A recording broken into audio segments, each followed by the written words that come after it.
नमस्कार, आदाब साथियों। जैसा कि आप सब लोग जानते हैं कि 5 दिन पहले का एपिसोड जिसके अंदर मक्खन दीन जो था बिलावर से अपनी जान दे चुका और उसने एक वीडियो वायरल हुआ, एक वीडियो आप सब लोगों ने देखा है।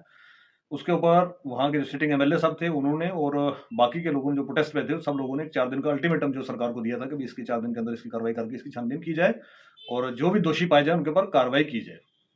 और कार्रवाई के नाम पे जो सबसे बड़ा आज का सवाल है वो ये है कि भई वो जो एसएचओ साहब जिनके खिलाफ ये सारा षड्यंत्र बनाने का वहाँ पर लगा, कल और बहुत सारे वीडियोज़ वहाँ से निकले हैं, जिनके अंदर वहाँ के मकामी लोगों ने बताया कि भई वहाँ पर इतनी मार-पिटाई की गई, हमारी टाँगें तोड़ी हुई हैं, हमारा बुरा हाल किया हुआ है और वहाँ पर एक एक्सटॉर्शन जो मतलब रैकेट जो है वो चलाया जा रहा है उस एसएचओ के द्वारा।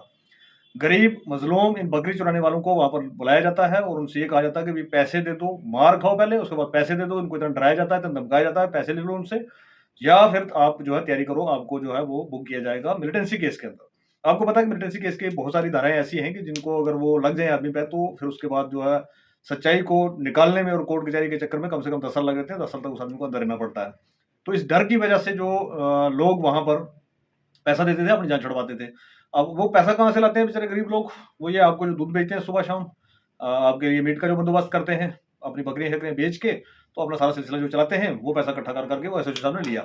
ये एक्सटॉर्शन का रैकेट जो वहाँ पर वो एसएचओ ने चला रखा है, ये तो बिल्कुल सामने आ चुकी है बात। मेरा आज सवाल है एडमिनिस्ट्रेशन से और खासकर जो ये कमेटी फ़ॉर्म की गई थी कि भई पुलिस की भी ये कमेटी जो है इसके ऊपर जाँच करेगी, उसके बाद सिविल एडमिनिस्ट्रेशन की भी एक कमेटी बना के एक तहसीलदार साहब को लगाया गया कि भई ये इस पे बात करेंगे और ये चीज़ें लेके आएँगे। मेरा सवाल आज ये है कि भई इन्होंने क्या छानबीन की उसके ऊपर और अभी तक उस एसएचओ को वहाँ से ट्रांसफर क्यों नहीं किया गया? कार्रवाई होना तो बहुत दूर की बात है, बहुत लंबा मामला है कि भई कार्रवाई होगी, नहीं होगी, कार्रवाई कब होगी, क्या क्या होगा? लेकिन उसके अलावा क्या हो रहा है कि भई उसके अलावा ये हो रहा है कि उसको अभी तक वहाँ से ट्रांसफर तक नहीं किया गया है।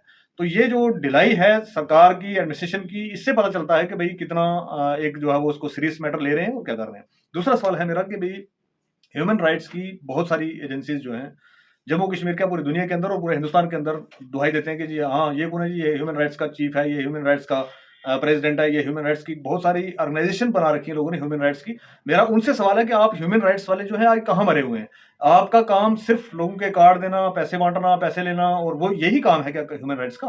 और ह्यूमन राइट्स जो इतना सारा कलेक्शन जो है मुलाज़िमीन की सैलरियों से लेती है, वो ह्यूमन राइट्स आई कहाँ है?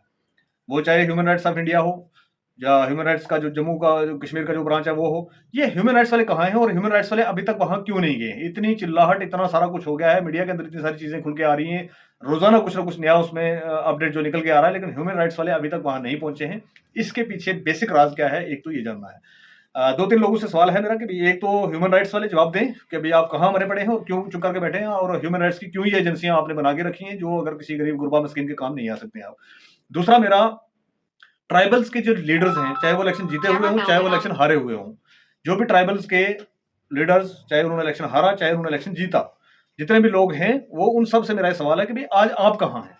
आज आप कहाँ हैं और क्यों आप जो है एक गरीब मज़लूम की बात नहीं करना चाहते? यहाँ पर एक सवाल उठ के आता है, क्या ये बच्चा जो चला गया 25 साल का नौजवान बेटा किसी का, जिसकी 2 बेटियाँ रह गई हैं, 1 बेवा उसकी रह गई है, रातों-रात बेवा हो गई, बच्चे यतीम हो गए रातों-रात, तो उनका देख-रेख करने के लिए कौन है और उनकी बात कौन करेगा? यहाँ पर लोग इलेक्शन के दरमियान में जब आते हैं तो ट्राइबल्स की एक बड़ा आता है कि भई बिरादरी खतरे में आ गई, बिरादरी को ये करना है, बिरादरी को वो करना है, वो सारी चीज़ें होती हैं। लेकिन वो होने के बाद आज जब ट्राइबल्स को, उन गरीब को, उन मज़लूमों को, उन मसाकीन को जब ज़रूरत है आपकी और आप आज मुँह से आवाज़ नहीं निकाल रहे हैं, कब निकालेंगे जनाब?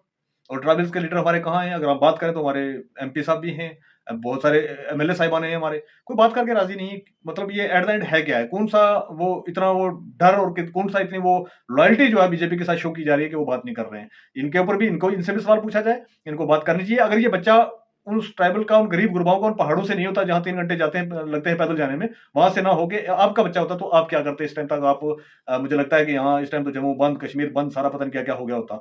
लेकिन वो ना करके आपने एक वर्ड तक जो आपने ज़बान से नहीं निकाला। एक बहुत बड़ा गिला है ट्राइबल के जितने भी लीडर्स हैं और बाकी के जितने लीडर्स हैं, जिनको रहता है कि भई हम लोगों की बात करते हैं, लोगों के लिए काम करते हैं, तो उनसे भी गिला है मेरा कि जनाब ऑन ह्यूमैनिटेरियन ग्राउंड आपने क्या किया? यही बच्चा अगर आपका होता, तो आप इससे बात करते या नहीं करते? अभी तक वो एसएचओ वहाँ पर बैठा रहता और कुर्सी पे बैठ के वहाँ के गवाहों को, वहाँ के लोगों को जिन्होंने उनके खिलाफ बयान देने थे, उन सबको धमकाता रहता और उनको उठा-उठा के लेके जाता रहता। तो ये किस हद तक बर्दाश्त होता? ये चीज़ पूछनी थी आज ज़रूरी, इसलिए मैंने ये वीडियो बनाया है। आपको अच्छा लगे तो आप भी अपने पोर्टल पे अपलोड करिए इसको और ये सवाल पूछिए। सवाल पूछना हमारा हक बनता है और हमें सवाल पूछना पड़ेगा, तभी जाके चीज़ें जो है ठीक होंगी। और एडमिनिस्ट्रेशन से ये सवाल है कि अगर आप उस एसएचओ को अभी तक ट्रांसफर नहीं कर सके तो उसके ऊपर कार्रवाई करेंगे, खाक कार्रवाई करेंगे आप। हमें समझ में आ रही है चीज़ें कि आप क्या कर रहे हैं और कहाँ-कहाँ तक जुड़ के जो आप गरीब मस्कीन को कोई मर भी जाए तो उसका भी कोई पूछने वाला जो है नहीं है। बहुत-बहुत शुक्रिया। अल्लाह हाफ़िज़।